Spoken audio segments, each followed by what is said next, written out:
Hi guys, welcome to another mini blog.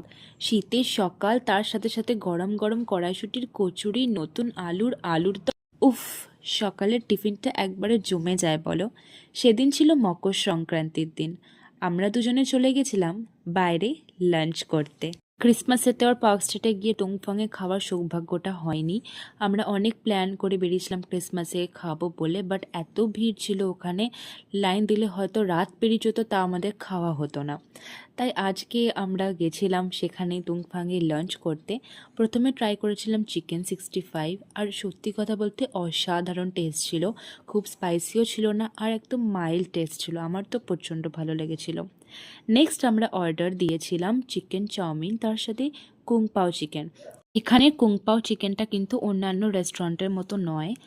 R chicken চাউমিনটাও ভালোই লেগেছিল আমার। আমরা কিন্তু শেজওয়ান হাক্কা চাউমিন দিয়েছিলাম, আর খেতে গিয়ে প্রায় আমার মুখটা জ্বলেই গেছিলো, এতটাই গরম ছিল।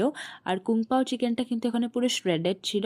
প্রায় 15টা মতো শ্রেডেড পিসেস ছিল, যেখানে অন্যান্য রেস্টুরেন্টে আমি 8টা থেকে 6টা সলিড পিস পাই। টেস্টটাও কিন্তু সুইট হানি টাইপসের ছিল। তারপরে আমরা আইসক্রিম খেয়েছিলাম। আর রাত্রিবেলা মা পিঠে করছিল, তো আমিও এখানে একটু পাটিসাপটা করতে মাকে হেল্প করছিলাম। আমি কিন্তু একটা পাটিসাপটা বানাই, না না একটা না, প্রায় সব কটাই আমিই বানাই। দেখা হচ্ছে নেক্সট ভিডিওতে। টাটা।